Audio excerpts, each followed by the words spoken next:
Seriously, I have to be somewhere. Is it a date? Beth asked. You going out with someone? No, it's work, he answered honestly. You've been divorced over 2 years, Kelly said, sounding more and more like their mom. It's time you start dating. I'd date. No. Kelly looked to see where her daughter was. When she was sure the girl wasn't in earshot, she said, You have sex. That's not dating. He frowned. I thought that counted. All of a sudden, he felt something tug at his jean leg. He looked down, expecting to see his sister's toy poodle Bucko, who, for some ungodly reason, thought his leg was a pissing post. But no, this thing was, what the hell is that? He asked, as the thing stood on its back legs. That's Pooch, my new foster dog, Kelly said, and studied the animal trying to climb up his leg. Wow, he must like you. After his sister's second miscarriage, she'd started fostering dogs, and she tried to push each and every one on him. She knew damn well he wasn't going to take in a dog, but it was her way of guilting him into making a donation to the canine foster program. It worked each and every time, too. That's a dog? He asked. He'd figured his donations had amounted to the cost of feeding each of the dogs for 6 months. He was going to get off cheap this time. It couldn't have a stomach any bigger than a tablespoon. Yes, it's a dog. Don't make fun of him. He has a Napoleon complex. He? Cary asked. Yes. Maybe his complex has to do with the pink ribbons. Dogs are colorblind. And he was like that when I got him.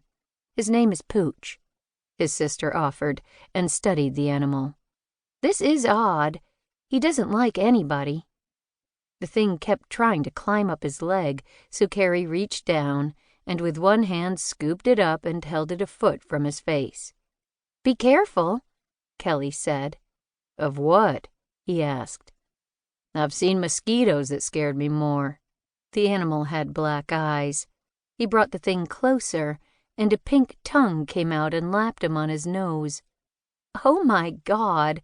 He really does like you, Kelly said. You should adopt him. No.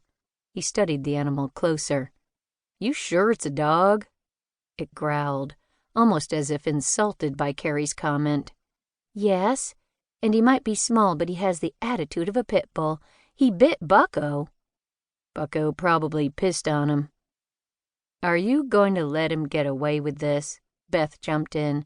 Don't you see what he's doing? He's using Pooch to change the subject. What subject?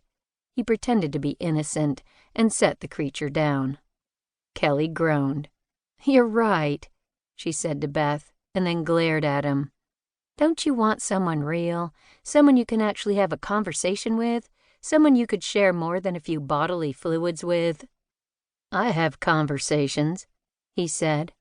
But damn it if he hadn't thought that same thing 3 nights ago when Paula, the flight attendant, jumped out of bed 5 minutes after she'd been screaming out his name and took off because she had a plane to catch. I mean more than heavy panting.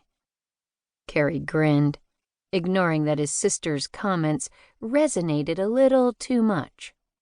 I kind of like heavy panting. And he did, but the animal started yanking at his jeans again. You won't even have a relationship with an animal, Beth said. Why are we wasting our breath? Because we love him, Kelly said, glaring up at him from her lounge chair.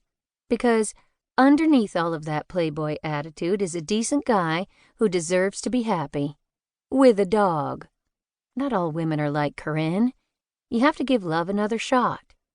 Cary frowned. No, I don't. And I'm fine. He was going to say happy, but it wouldn't slip off his tongue. Then, because he refused to have this conversation with his 2 sisters, especially when it involved his ex-wife, he grabbed his phone and looked at the time. It was almost 5. I have to go. See ya. He turned to leave and almost tripped over the pint-sized dog at his feet. He picked him up and passed him to